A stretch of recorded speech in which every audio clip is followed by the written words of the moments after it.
کوچے میں پہنچ کر دیکھا ہے مجتبیٰ نے، ظالم نے ضرب ماری کیسے خدا ہی جانے،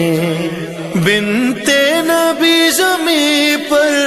غش کھا کے گر پڑی ہے، یہ غربت علی ہے۔ اتفاق سے ایران میں، عراق میں، شام میں، لبنان میں، خود حجاز کے مختلف علاقوں میں، مدینے میں، قطیف میں، احسا میں ایام فاطمیہ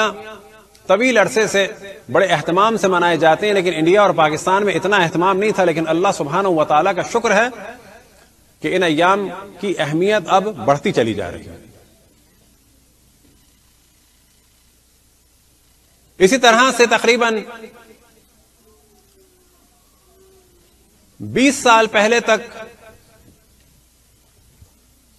ایران میں بھی ایام فاطمیہ کی تعطیل نہیں ہوتی تھی۔ شہادت کا دن منایا جاتا تھا، کیلنڈر پہ لکھا ہوتا تھا، لیکن رسمی چھٹی نہیں ہوتی تھی۔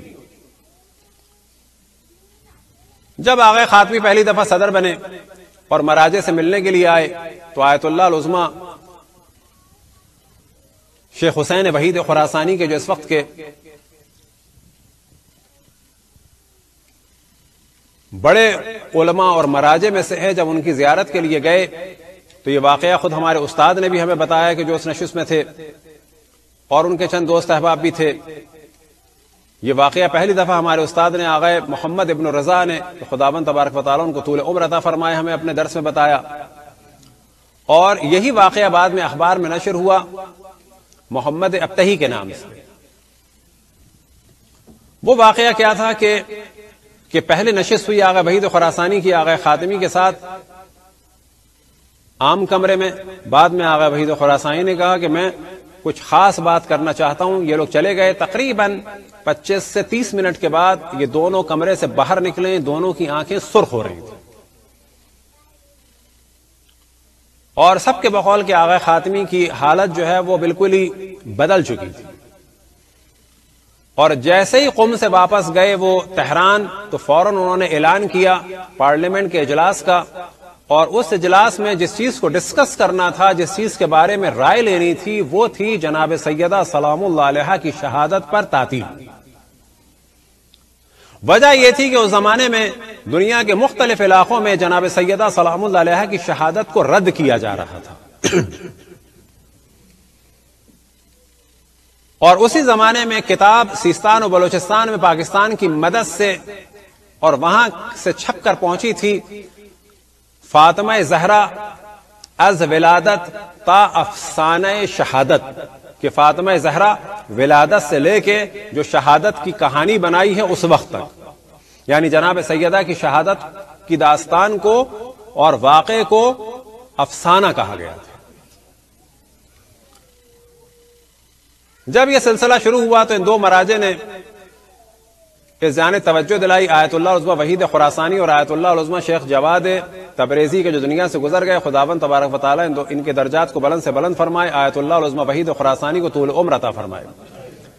لہٰذا یہ بل پاس ہوا اکثریت رائے سے، اور 3 جمادی الثانی کو یوم تعطیل کا اعلان ہوا کہ جو اس سے پہلے نہیں ہوتا تھا، اور آیت اللہ العظمی وحید خراسانی اور آیت اللہ العظمی جواد تبریزی نے اعلان فرمایا، کیونکہ اچانک یہ سب کچھ ہوا تھا، اور ان دونوں نے اور باقی مراجع نے پیغام دیا کہ جناب سیدہ سلام اللہ علیہا کی شہادت کو عاشور کی طرح سے منایا جائے، اور بہت ساری انجمنوں کے لیے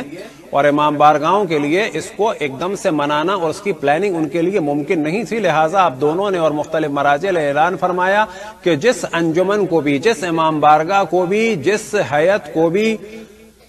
پیسے کی ضرورت ہو، کیونکہ اچانک یہ اعلان ہوا ہے، جتنا بھی پیسہ چاہیے ہو وہ ہم سے لے جائے۔ مختلف تاجروں نے، مختلف لوگوں نے کھل کے اعلان کیا جتنے چاول چاہیے ہو، جو چیز چاہیے ہو وہ لی جائے، لیکن جناب سیدہ سلام اللہ علیہا کی شہادت کے ان ایام کو، خصوصاً اس چھٹی کے ایام کو جو پہلی دفعہ ہو رہی ہے، شان و شوکت سے منایا جائے۔ لہٰذا آیت اللہ العظمی وحید خراسانی، آیت اللہ العظمی جواد تبریزی، اسی طرح سے آغا لطف اللہ صافی گل پائگانی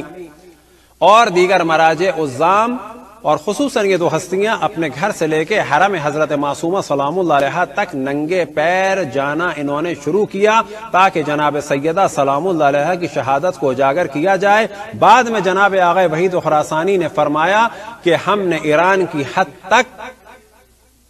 جناب سیدہ کی شہادت اور مظلومیت کو حفظ کر دیا ہے، اب کوئی جناب سیدہ کی شہادت اور مظلومیت کے بارے میں گفتگو نہیں کر سکتا۔ صلوات پڑھیں بر محمد و آل محمد۔